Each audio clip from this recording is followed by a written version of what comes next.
Oke, jadi di video kali ini saya akan share tentang bagaimana cara membuat related post eh menggunakan modul views ya.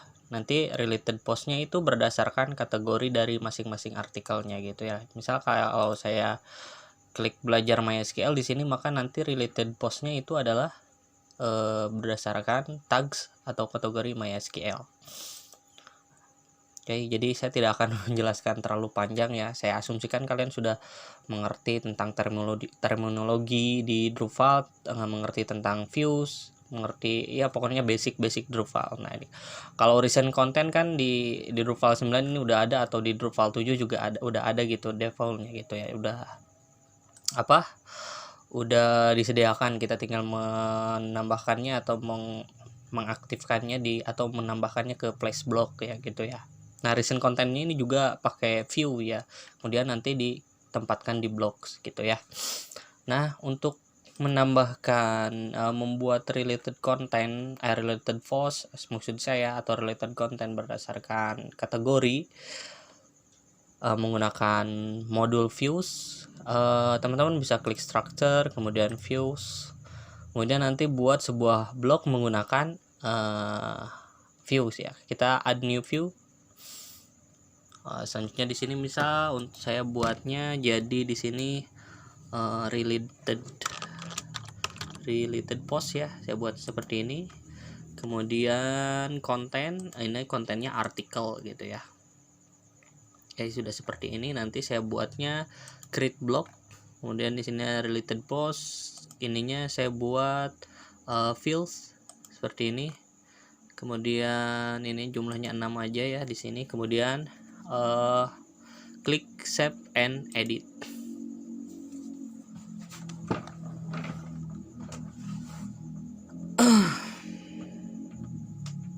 Nah, jadi nanti teman-teman intinya dari tutorial ini adalah dia akan menampilkan related post berdasarkan kategori dari artikel yang sedang dibaca oleh user. Jadi kalau misalnya kategorinya adalah misal katakanlah di sini yang sedang dibaca oleh user MySQL, maka nanti si related postnya juga akan berdasarkan MySQL gitu.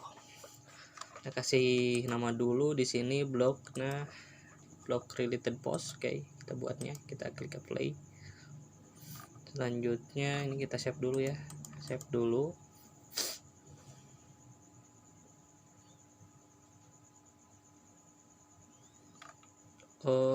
Di sininya oke.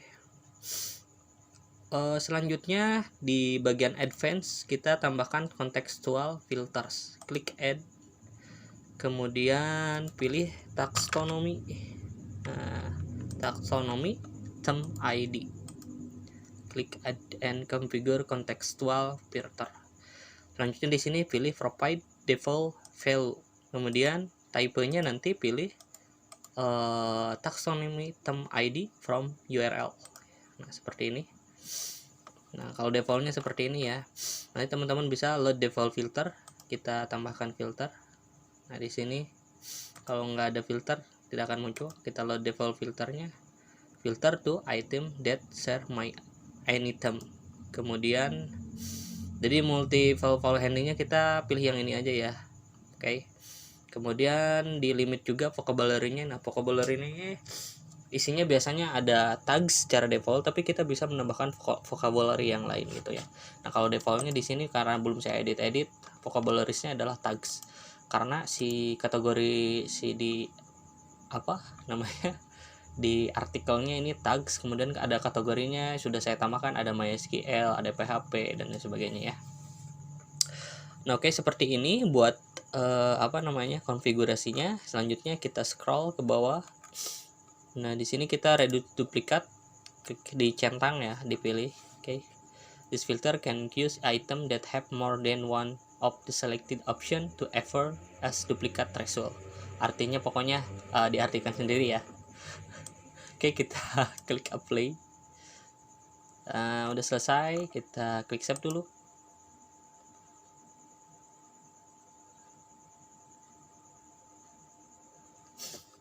Sebentar ya, di sini ada unformatted list, ininya kita lihat formatnya. Oke, sudah, ini pilih settingnya juga.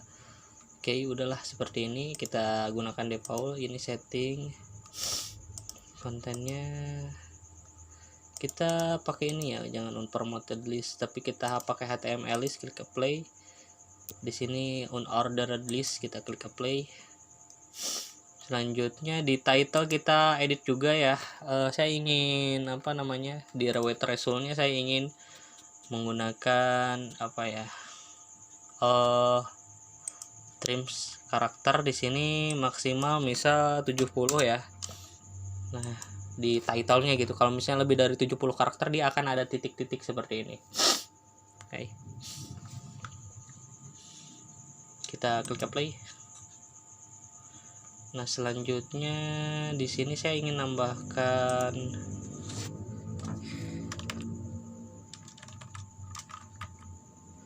apa ya, di sini unfiltered text.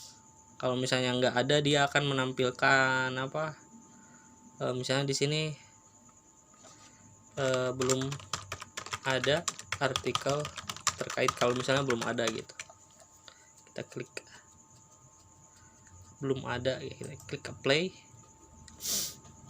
Nah, sebenarnya yang paling pentingnya di bagian advance-nya ya, kita klik advance. Ini udah hashtag item ID, ini yang paling pentingnya dia, karena nanti akan menampilkan berdasarkan tags atau vocabulary yang sedang diakses oleh user berdasarkan ID di URL-nya gitu. Nah, ini udah selesai ya, kita klik save.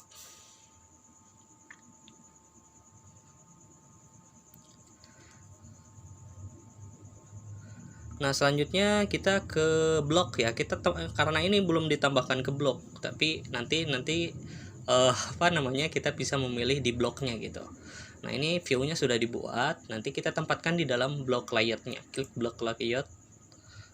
Kemudian di sini bisa aja custom library juga ya, kalau mau dipakai custom library gitu ya.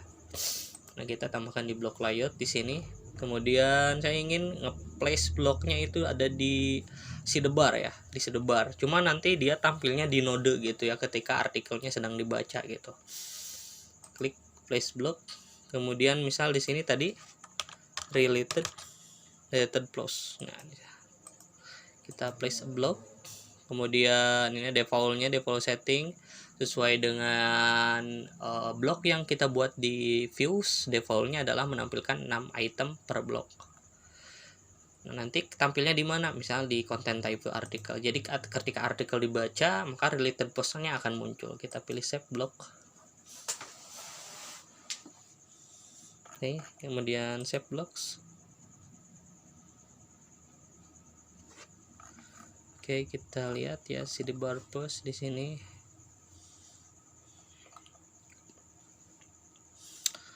Nah, oke, kita back to site.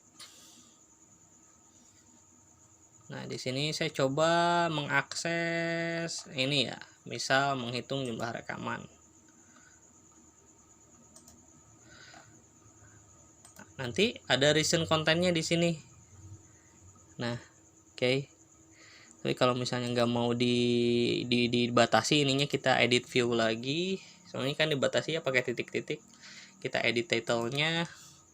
Tapi tadi udah muncul ya untuk apa namanya? Untuk recent blog-nya gitu, recent related post-nya gitu. Kita klik apply.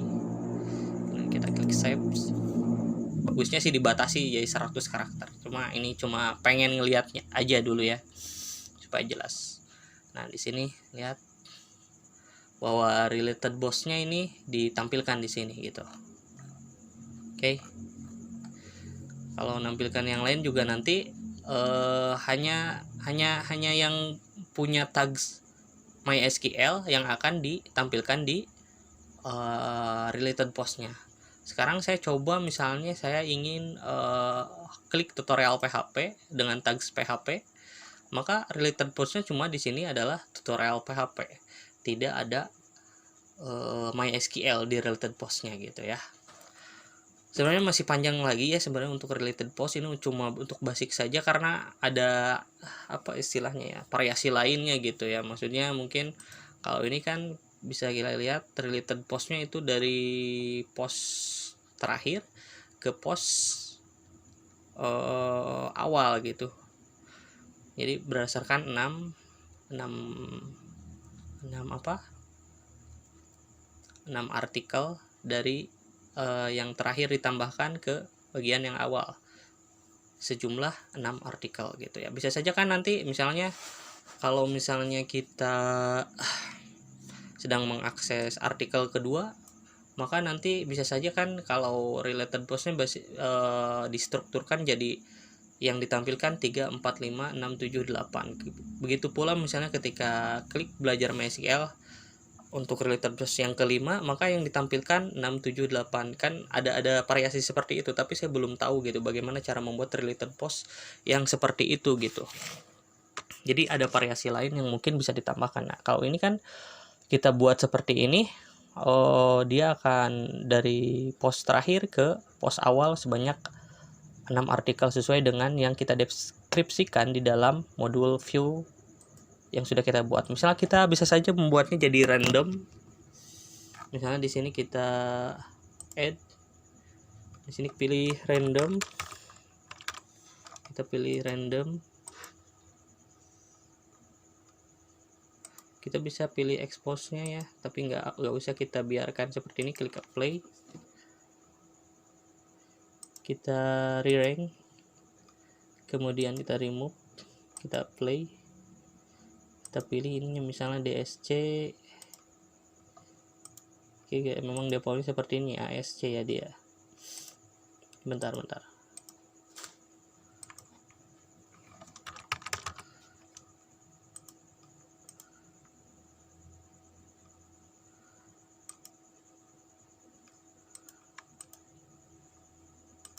Oke, defaultnya dia ASC ya. Kita klik save.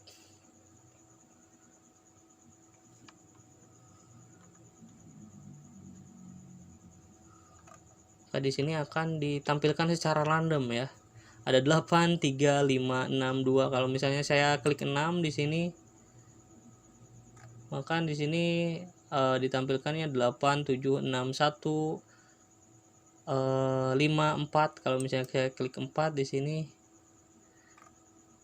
ada dari 2, 6, dan ini random ya. Jadi related postnya random tapi berdasarkan tags MySQL gitu ya.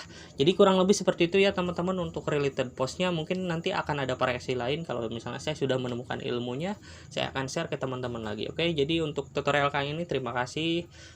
Cukup sekian, sampai jumpa di tutorial Drupal berikutnya ya. Mudah-mudahan bermanfaat. Terima kasih. Sampai jumpa di tutorial berikutnya.